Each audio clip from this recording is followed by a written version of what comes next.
Hello, everybody, and welcome to another episode of Everybody Hates Your Brand, the podcast for all things marketing. And I say a new episode, but this one's a bit special. Welcome to the 50th episode of Everybody Hates Your Brand.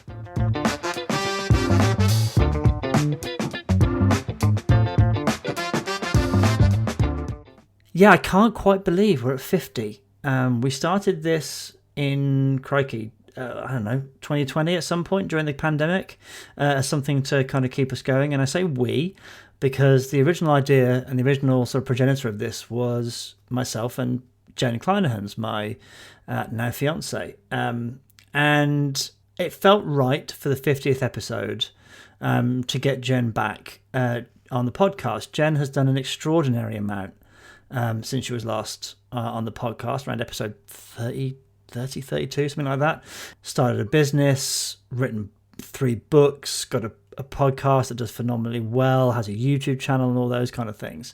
And she is an expert in behavioural science, in CX, in marketing, in business in general, and a phenomenal mind and a phenomenal talent. So getting her back on for the 50th felt like it brought it back around a full circle. So you're about to listen to my interview with Jen. I hope you like it. So yes, it's the 50th episode, amazingly. Chuffed to bits to be here. And we wouldn't have gotten here without my co-host for the first 30 or so episodes, the person who suggested we do this in the first place. And oh yeah, my fiance, Jen Clinehens. Welcome back to your podcast, I suppose, Jen. I'm back. I don't know. No, this is definitely, r/yours. Yes, you're still listed as a co-host. Oh, okay. So technically it's our podcast still, but yes, I'm very happy to be excited to be back. It's lovely to have you back. And for those of you who don't know, who weren't here for episodes 1 through 30, in which case, where have you been? Get binging. Yeah. I just wanted to kind of reintroduce you to maybe some new fans or some fans. That's a pretentious way of talking about people who listen to this podcast, isn't it? People who listen to this podcast. Can you just give us a bit of background into your experience and I guess more pertinently, what you're doing right now? Yes. Please. So yes, allow myself to reintroduce myself. I am Jen Clinehens. I am the managing director and founder of a marketing consultancy called Choice Hacking, where we talk about behavioral science, marketing psychology, and AI, and how to use all of those fun tools to make more effective and interesting marketing. It's like I said, I think we were the original, the OG team on the podcast back when we were living someplace where it was kind of difficult to record us both in the same room. Yes, it was. Some and updates. it was also a COVID idea. Yes. And a brilliant one by you, I have to say. I'm still sat here talking on the same microphone and all that kind of things you bought. Since obviously we left that place, and this has been going for X number of episodes, you've been doing all sorts of stuff. You have a podcast, you have a YouTube channel, you have all manner of fun things going on, don't you? I do. So there is a book called Choice Hacking. There's a podcast called Choice Hacking. There's a website called choicehacking.com. And there's a newsletter called the Choice Hacking Newsletter. As you can tell, I got one good name. I stuck with it. I am a branded house, not a house of brands. Yes. I'm waiting for the merch. Well, I did recently move my newsletter to a new platform, choicehackingideas.com. You can still find it on choicehacking.com. But it's been kind of wild to go like, oh yes, my newsletter is called Choice Hacking Ideas. I'm like, oh, so a slightly deviated name here. It is. And actually your listeners will be the first, or our listeners will be the first to hear this announcement, which has no date, but will happen in the first month or so of next year, which is we are launching an AI edition. So Choice Hacking Newsletter, the AI edition. And while I would never call myself, an AI expert, I'm not building AI. I have helped, a few firms kind of work AI into their systems, figure out how to use it in customer experience. And so it felt like a really natural thing because so many of my readers were asking about, like, how do I use AI? And not just generative AI, but, predictive AI. The fun new buzzword, synthetic data. That'll be fun. Something we've been using. The hell is that?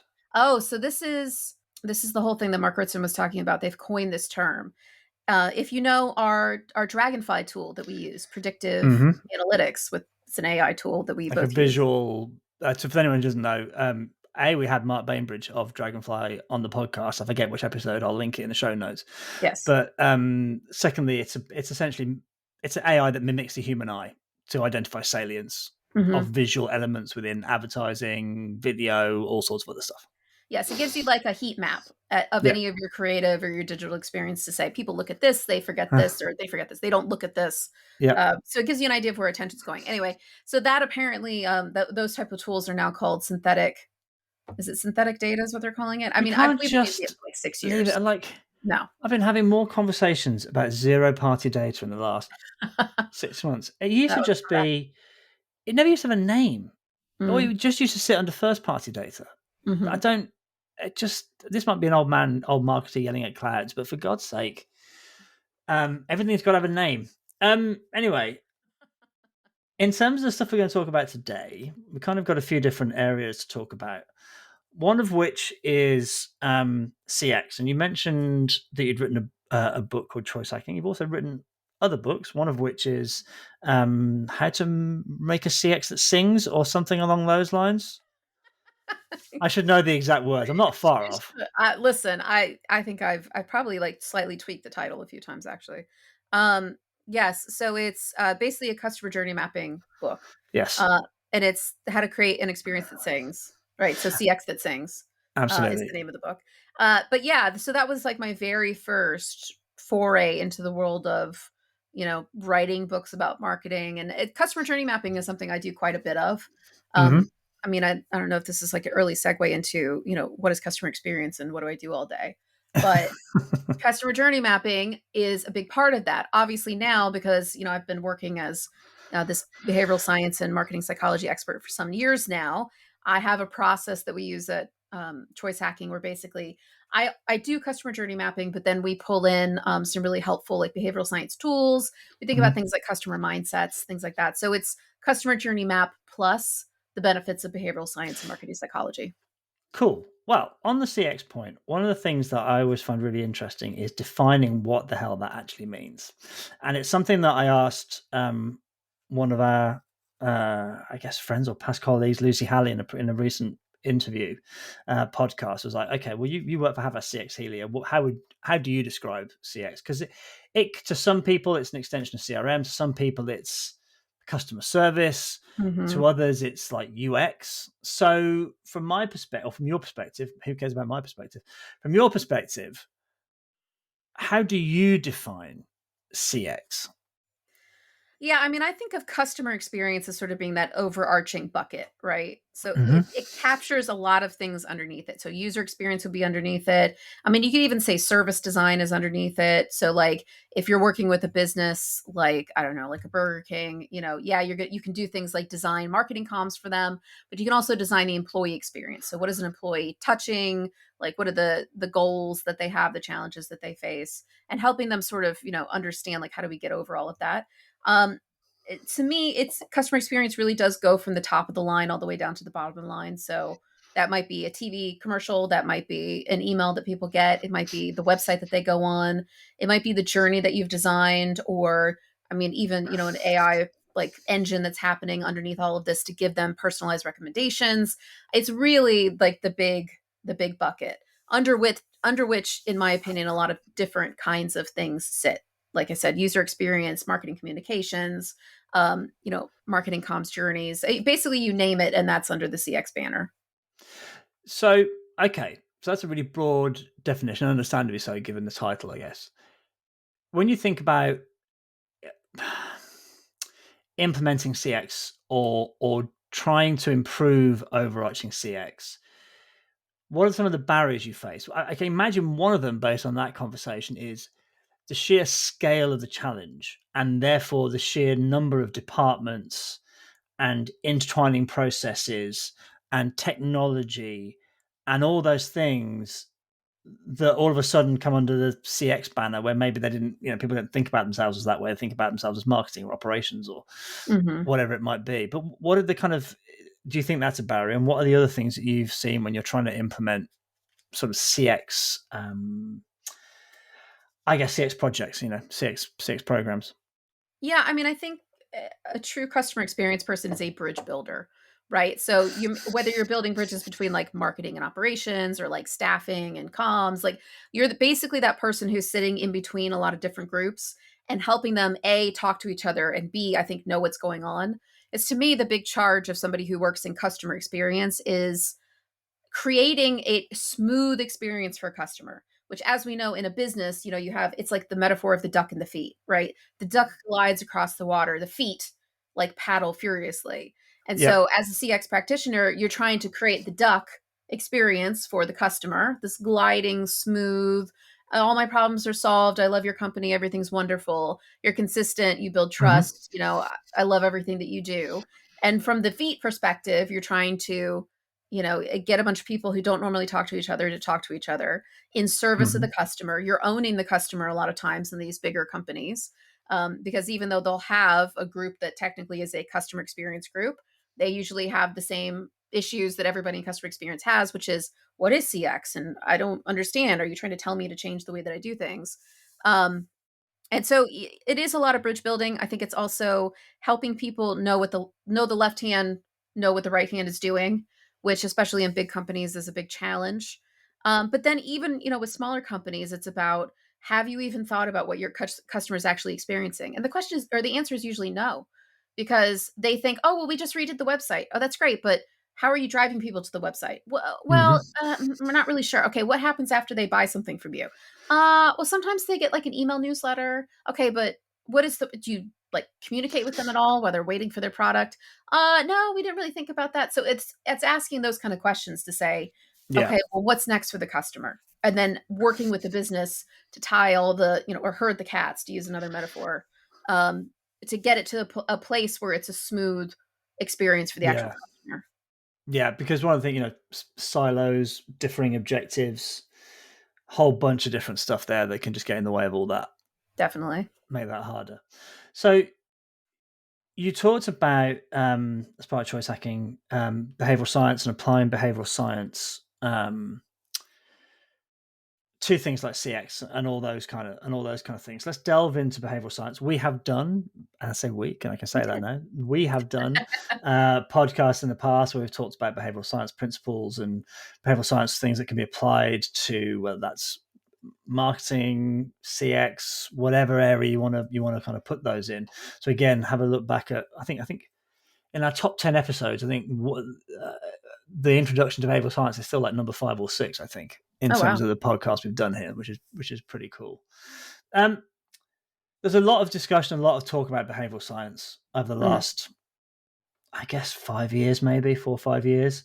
Really go back to Nudge by Richard Thaler, probably, but the book Nudge. But mm. that idea of behavioral science has become more and more prevalent. What value do you think behavioral science, big question this one, what value do you think behavioral science can give to businesses as a whole, and potentially given this is more of a marketing channel to marketers specifically? I mean, obviously, there's a lot of benefits. I mean, I think to me, the primary benefit is, well, let me back it up here. Let's talk about a cognitive bias called the false consensus effect before I talk about why I think behavioral science is a good thing.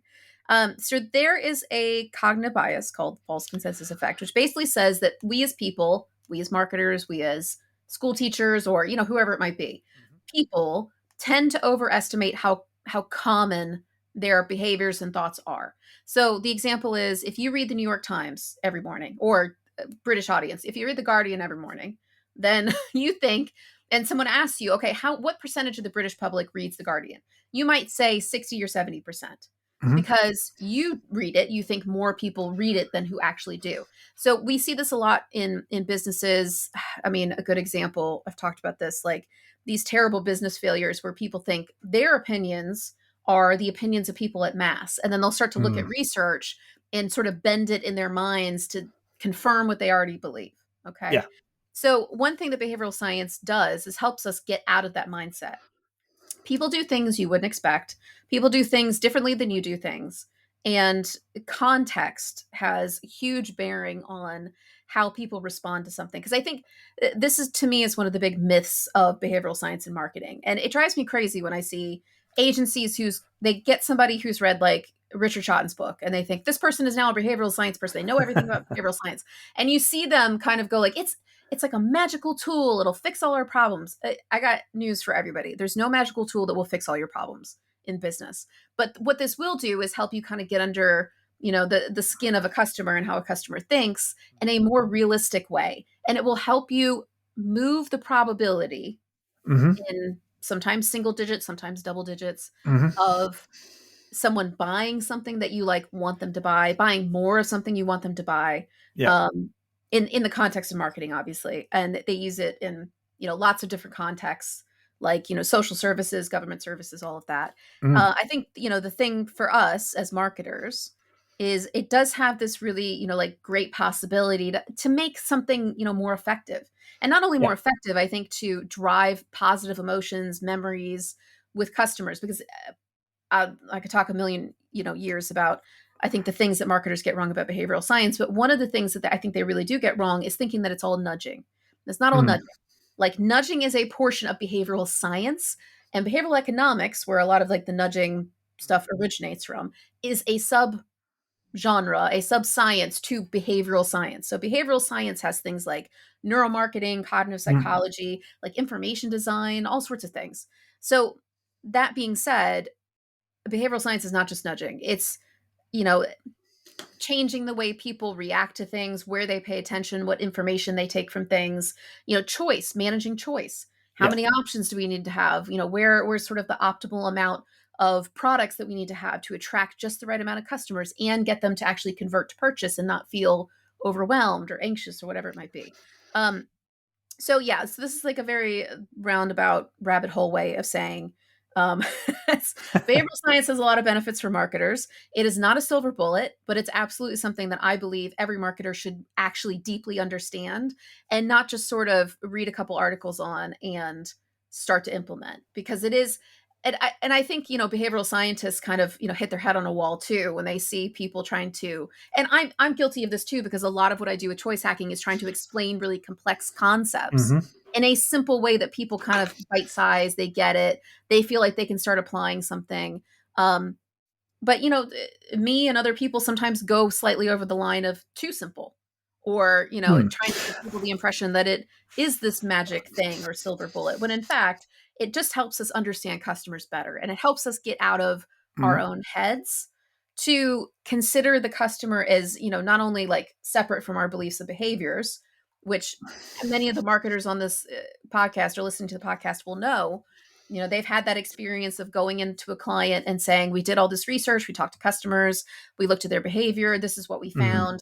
And having the CEO go, well, I don't know, because I went into the store last week with my kid, and my kid did something different. So like my antidote overrides your data kind of Yeah. situation, or as I like to call it, me search, not Yeah. research, me Yes. search. Oh, very droll. I like that. Yeah. Yeah, very nice. And I think it helps a lot of people who are in that situation understand how to counter those types of arguments. And I think hopefully, am I too optimistic to think that it might be helping some of those C-suite people stop that behavior of, Mm-hmm. I saw one thing and therefore all people must behave this way. Um, Yes. so That yeah, would be nice. it would Okay. be. So just a couple of things that you've talked about that I want to pull out on. One of which is about this idea of academia versus real world, and the kind of collision between I guess, the purity required, quote unquote, for academia and the application in real world. And I know, because we've had many conversations about every now and again you'll post something where you're trying to explain a concept in an Instagram post Mhm. or a reel or a, God help us, a TikTok, Yeah. and you are you because of the context of that, you have to make it accessible, take things out. You have to simplify Yeah. the thing down a little bit. Yeah. And I know you get comments where it's like, well, it's just not as simple as that. It's this and that and the other.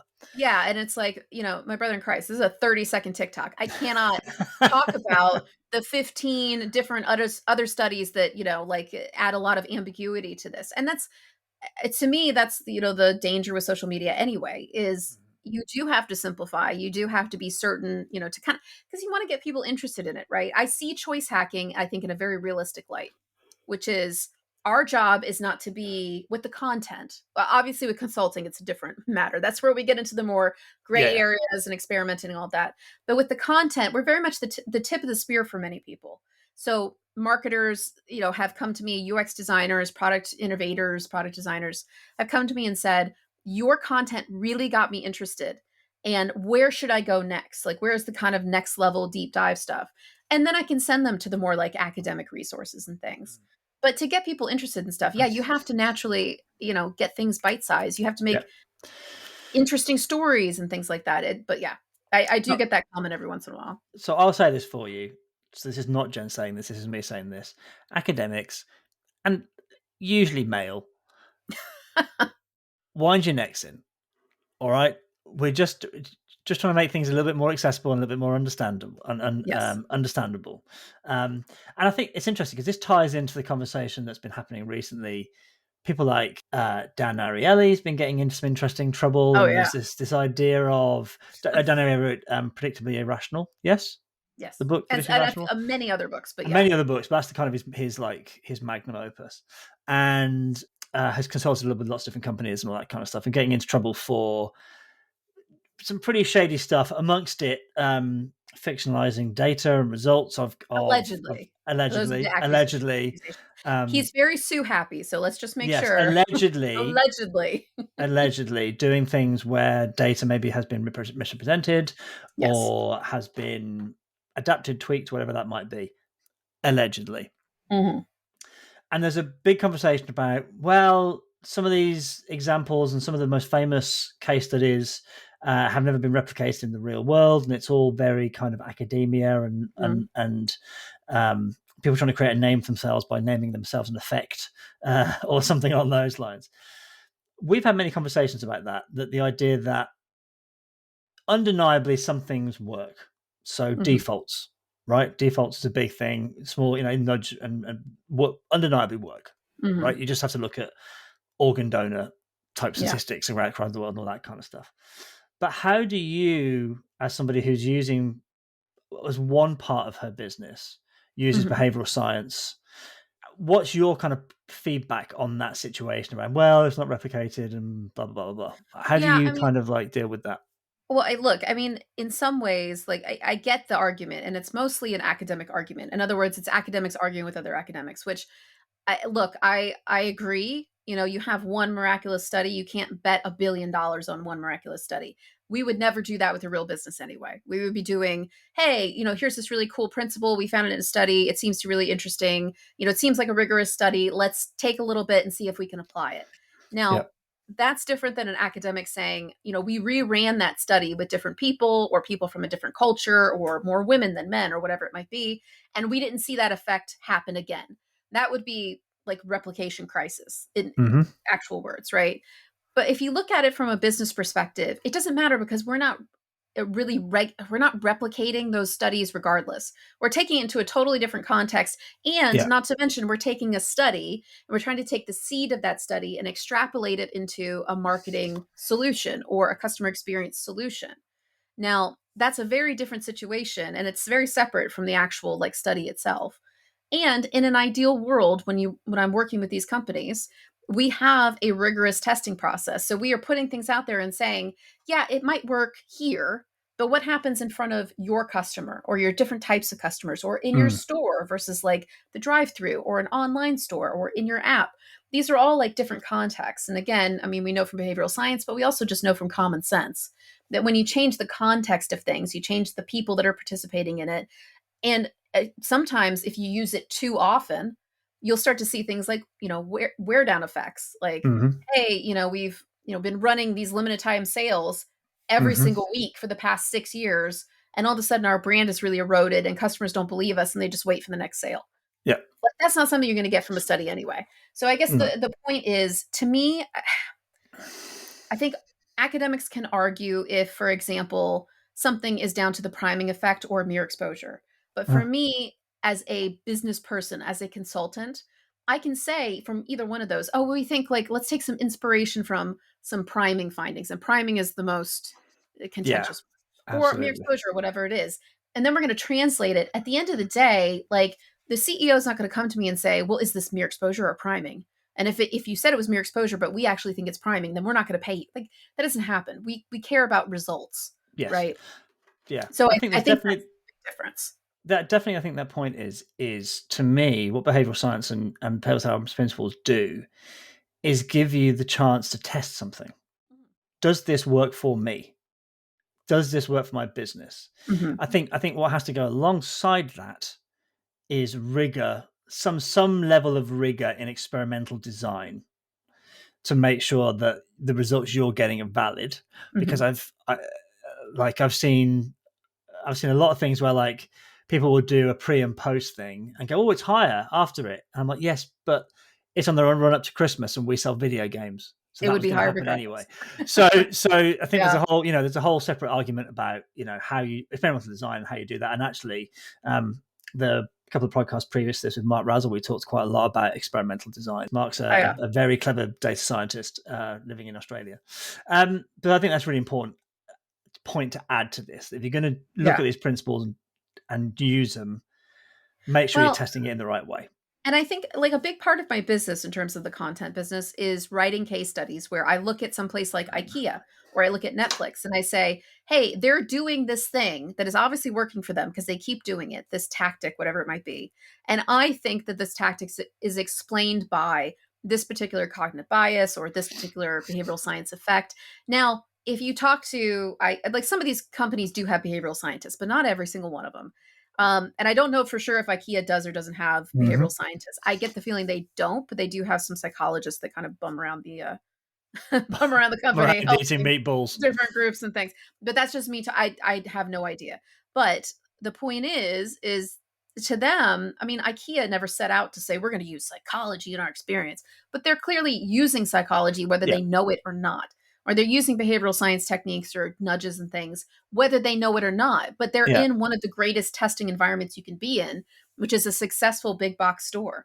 I mean, yeah. I don't have the numbers, but I mean, an IKEA is the size of whatever it is, 5 Mm. football fields, and it's ram packed every time you go to one. So it's got to be, tens of thousands of people going by basically every single day or every week, testing and reacting or not reacting. Hmm. But they don't sit around and go, "Oh, well, we think this is the mere exposure effect at work." Do you know what I No, mean? Like, but they've tested their way into it, and I think by knowing why this particular tactic that they're using and have used for years works, knowing the behavioral science and yeah, psychology underlying it, you can then start to say to a different company, hmm, hey, let's take this behavioral science principle and think about it for the context of our customers and our brand, which yes. is another And thing is another thing. Yeah, go ahead. does it work for us? Well, and I Do also we think, see the same?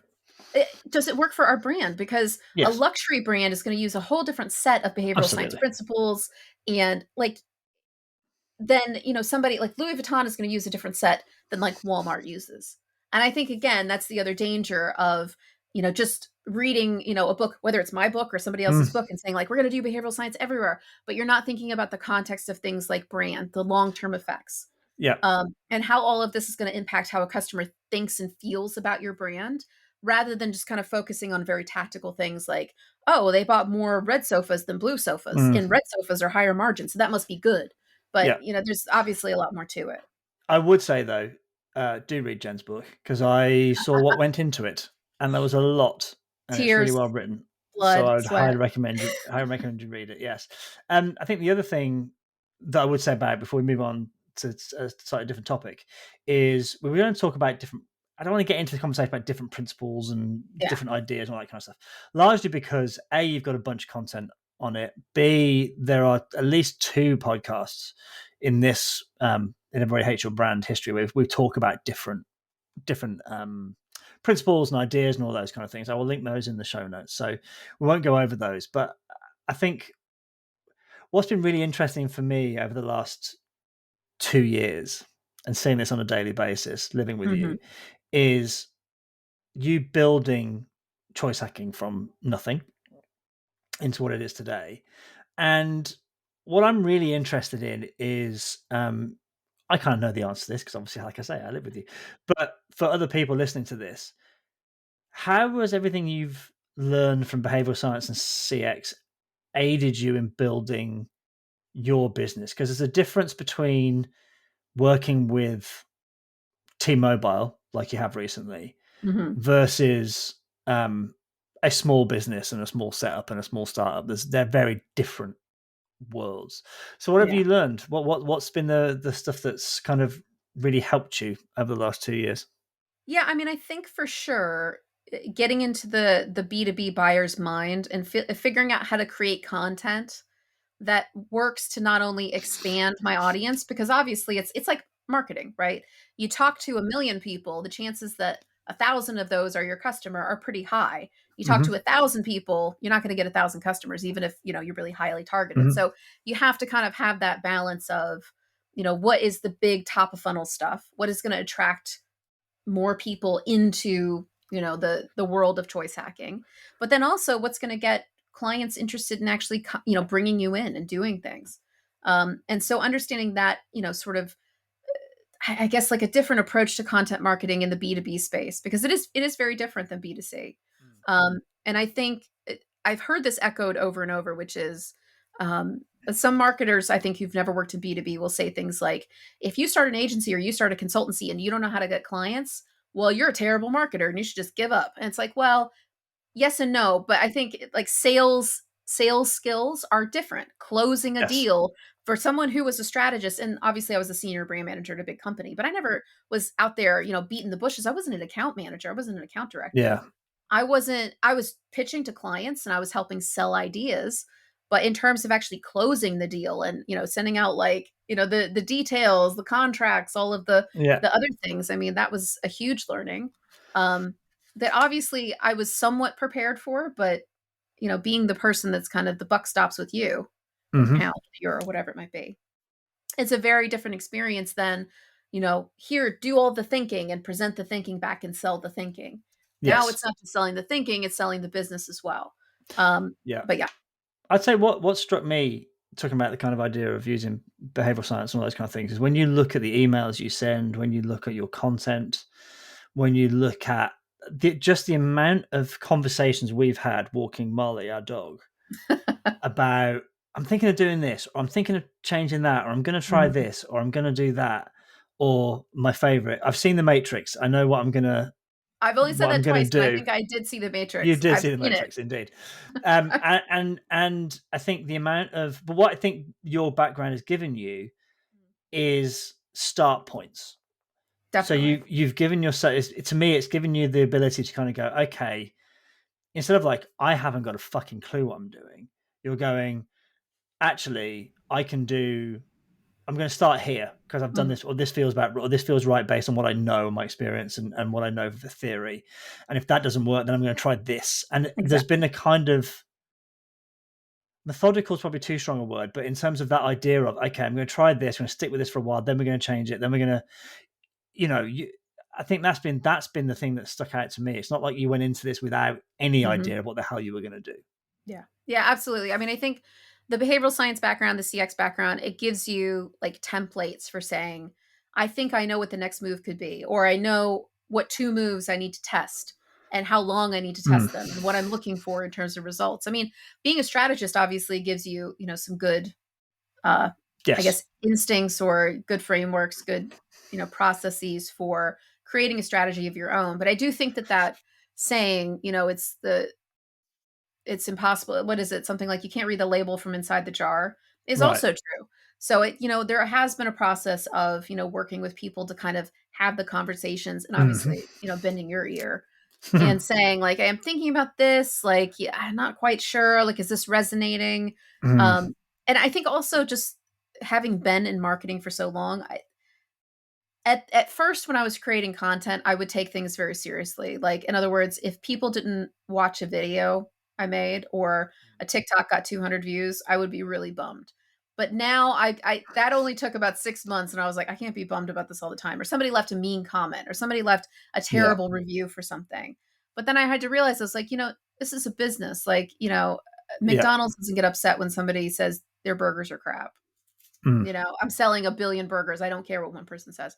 So I had to kind of get into that mindset too, where it was like, well, this is an experiment. This is not my heart and soul. I mean, this Mhm. isn't me uh, having like my personality judged by strangers. It's just you're going to get some people that love you and you're going to get some people that hate you.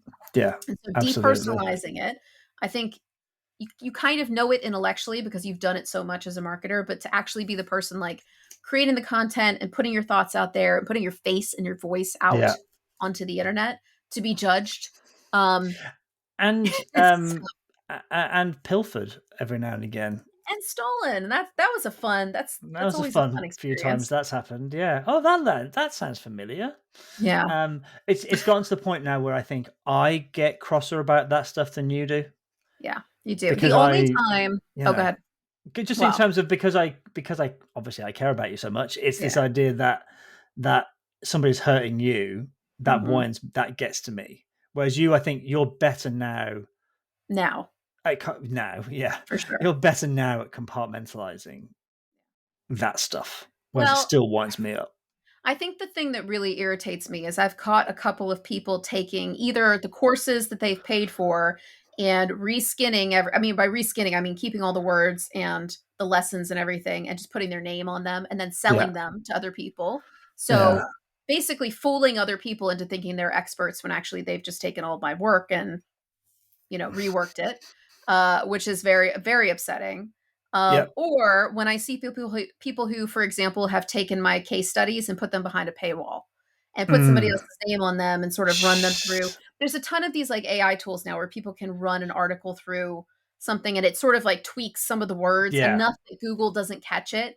But, as the author, like you understand that, oh, this didn't exist anywhere because I looked for it everywhere, could find it, and I did my Mm. original analysis, and all of a sudden this person is charging for all the same analysis with slightly tweaked words. And it's like, that Hang kind of on, stuff though. really irritates me because, again, I feel like they're fooling the end customer. They're fooling the end user into Yes. thinking that they're some kind of expert when in fact they're probably not, or else they would be coming up with their own Yeah. materials. Agreed. So that stuff makes me mad for other people.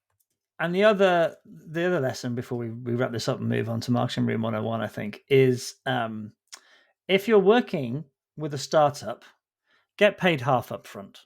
Oh, yeah. We'll leave it at that. We'll leave it at that. And also, I might add an addendum to that, which is I love my clients. My clients are great. But I would say never count on being paid on time, which is not a dig at anybody. But I think No. small businesses or starting an agency or consultancy, you're kind of looking at it from the other perspective. And I've had big companies, big agencies, and think agencies is the one that gets me the most. Or it's like, Mm. you're supposed to pay me 4 weeks ago. And then yet they'll turn around and complain that the client's not paying them. So, we should all be paying each other on time. But Yes. yeah, Agreed. make sure your payment terms are take into account Ironclad. the age of the business. Right. So the one thing that I did do for Everybody Hates Your Brand was start Marketing Room 101. This started after you left for bigger and better things, Oh, please. which um, was this idea that there should be a place in purgatory Mm. for things that we despise about marketing. And every interviewee since I came up with this, I've got some of my own stuff in there, like the word engagement. Fuck. Um, so this is your opportunity. Ooh. What would you like to put into Everybody Hates Your Brand Marketing Room 101 for eternity?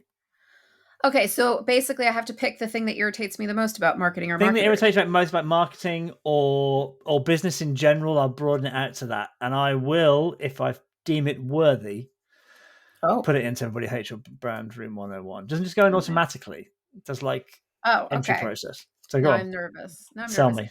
I mean, honestly, I don't think this is gonna like blow anybody away. It might have 5 years ago, but I've always thought purpose led marketing is dumb. I think it's just dumb. It doesn't make sense. I think, well, an addendum to that. I think a sub point is people who work in marketing and advertising who don't want to be working in marketing and advertising, or who are jaded, or who don't like it, or who Mhm. think that it's somehow a dirty profession because we're selling things to people. Like, I like selling things to people. I don't want to manipulate people. I mean, but I Mhm. get a little bit of a thrill about, I've made this like little, piece of content that people find valuable and they Yeah. read it and they go, wow, this is something I didn't know before. I genuinely really like marketing and I genuinely really like the process of sales, as long as it's not manipulative. Yeah. I do feel, however, that there are quite a few people in marketing and brand management, in advertising agencies and other parts of marketing, who just don't want to be there, who maybe Mm, thought it was one thing before they got into it. Now it's something else. I would say to these folks, there are a lot of people who really, really want to be in marketing.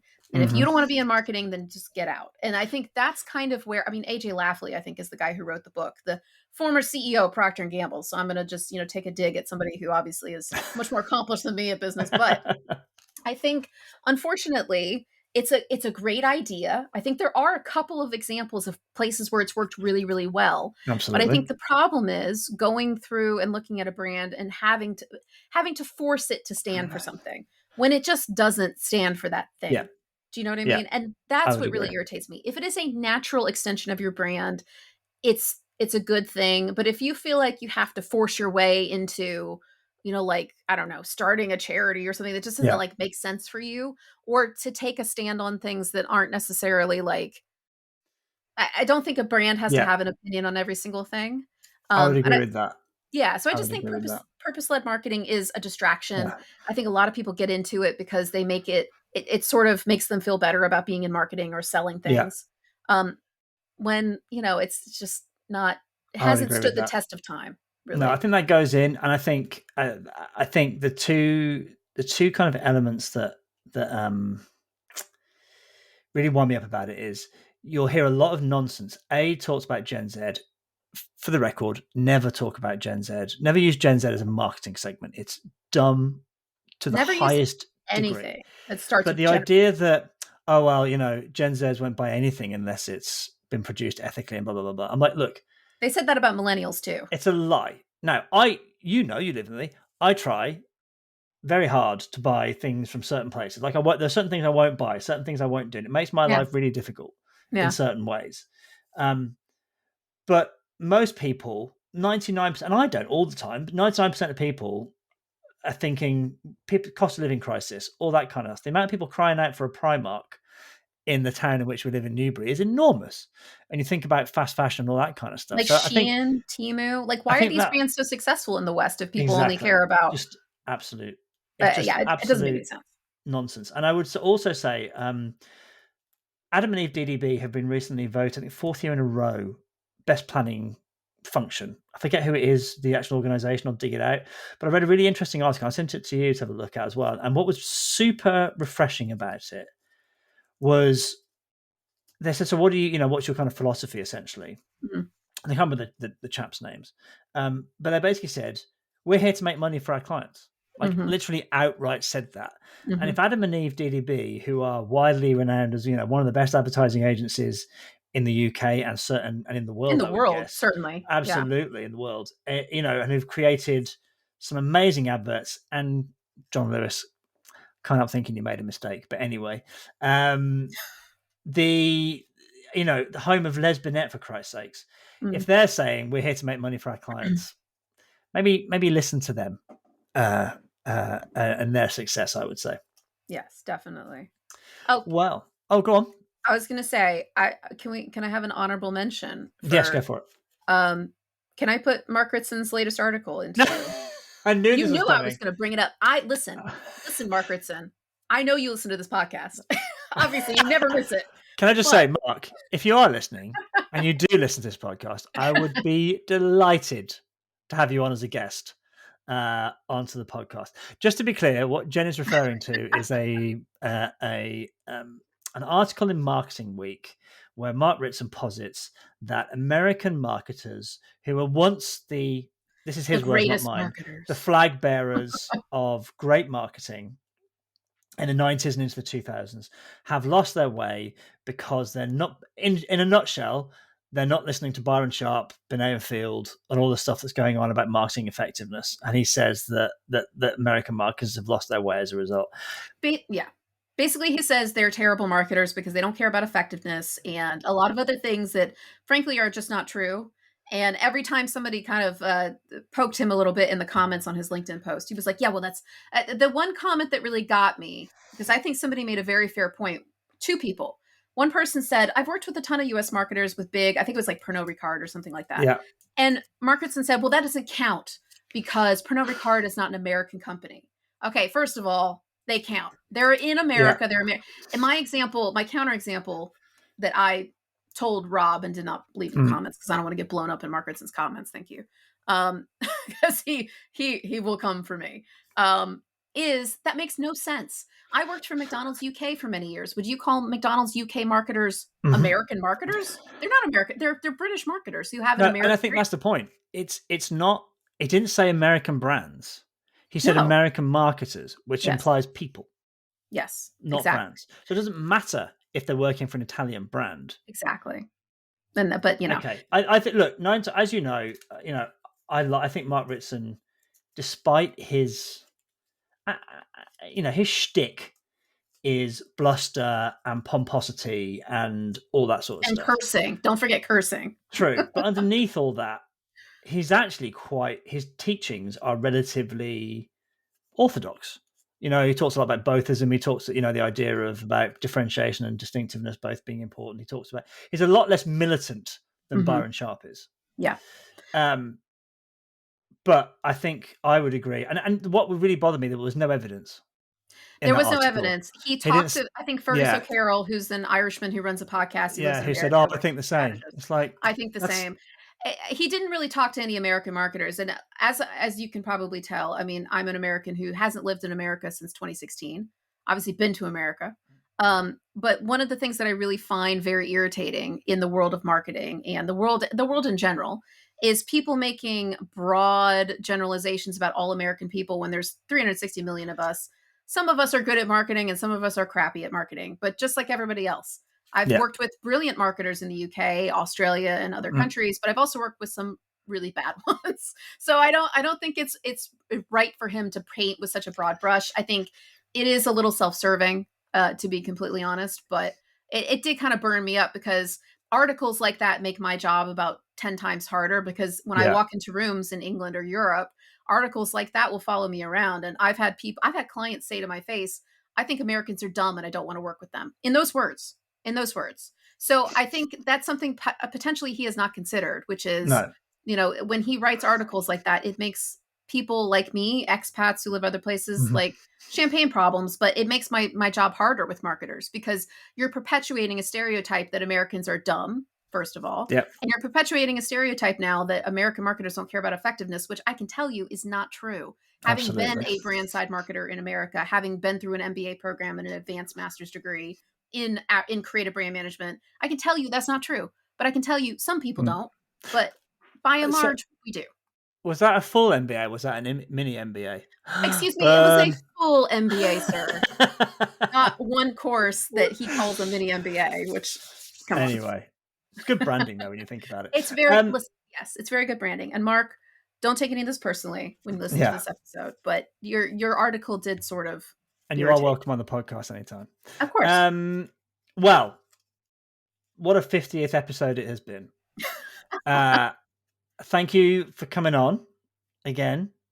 Obviously, you are welcome at any time. Yes. You are still listed as a co-host of this podcast, and it's lovely to hear your voice on the podcast again. Yes. So thank you for coming on. I will see you in about 10 minutes for when we go and walk the dog. All right. Thank you. Thank you very much for coming on. Absolutely.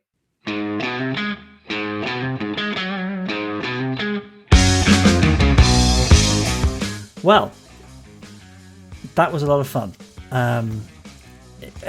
Funny to have a podcast where I'm on the top floor and Jung's on the bottom floor of the house and we're chatting to each other in a podcast format. I will link everything in terms of all of her socials and books and all those kind of things in the podcast notes. Really hope you enjoyed the 50th episode. And as a small note, for people who've been here from the beginning, for people who have been listening and downloading recently, thank you so much. It means a lot for people to listen to this and listen to my and my guests' ramblings over the last 50 episodes. So thank you for listening in, thank you for sharing, thank you for subscribing, thank you for doing all of those things. And I will leave you with, as ever and is tradition by now, my mum's saying, which is take great care and be vigilant out there.